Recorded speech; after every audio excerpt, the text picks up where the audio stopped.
ایک پہ تشریف فرما سامعین اعظام، ماشاءاللہ بعد نماز عصر سے اب تک ہم سب علماء کرام کے بیانات سن رہے تھے اور اپنے دلوں کو صاف ستھرا، اپنے ذہن و دماغ کو صاف ستھرا کر رہے تھے۔ اب چونکہ دعا کا وقت ہے، اذان بھی ہو چکی ہے، اس لیے آپ حضرات کے سامنے میں زیادہ دیر تک کچھ کہنا یہ موقع اور محل کے اعتبار سے بہتر نہیں ہے، چونکہ ہمارے یہاں پہ تشریف فرما ایک معزز عالم دین حضرت مولانا مفتی مجاہد صاحب دامت برکاتہم اور حضرت مولانا نورالدین صاحب دامت برکاتہم، یہ حضرات کا حکم ہے، اس لیے میں آپ حضرات کے سامنے ایک واقعہ سناؤں گا، اس کے بعد بات پوری کر دوں گا۔ مگر واقعہ کو سنانے سے پہلے میں آپ حضرات سے ایک سوال کرتا ہوں، مجھے امید ہے کہ آپ میرے سوال کا جواب دے ہی دیں گے۔ یہ ایک سبق ہے جو دہراتا ہوں، اس میں جو کمی ہو ہمارے علماء حضرات اس کی اصلاح فرمائیں گے انشاءاللہ۔ سوال یہ ہے کہ نبی صلی اللہ علیہ وسلم کے بھائی کتنے تھے اور ان کی بہن کتنی تھی؟ نبی صلی اللہ علیہ وسلم کے بھائی کتنے تھے اور نبی صلی اللہ علیہ وسلم کی بہن کتنی تھی؟ آپ سب کا سوال کا میرا سوال ہے، آپ سب کے سامنے میں پیش کیا ہوں، اس کا جواب میں دیتا ہوں، آپ حضرات کو یاد رکھیے گا۔ نبی صلی اللہ علیہ وسلم کا کوئی بھی سگا بھائی نہیں تھا، نبی صلی اللہ علیہ وسلم کا کوئی بھی سگا بھائی نہیں تھا اور نہ آپ کی کوئی سگی بہن تھی۔ نبی صلی اللہ علیہ وسلم ایک خاتون کا دودھ پیے تھے جس کو حلیمہ کہا جاتا تھا، ان کا ایک لڑکا تھا، ایک لڑکی تھی، لڑکی کا نام شیما تھا۔ نبی پاک علیہ السلام حضرت حلیمہ کا دودھ پی کر اپنے گھر مکہ تشریف لائے۔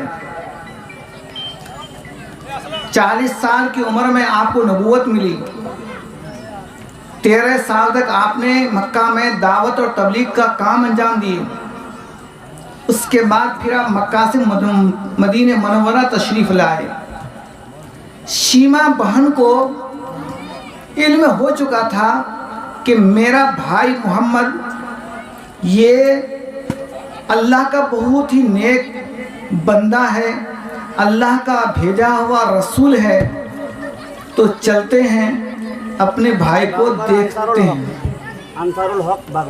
تاریخ میں لکھا ہے کہ نبی پاک علیہ السلام کی بہن شیما اپنی سہیلیوں کو لے کر مدینہ منورہ آئی۔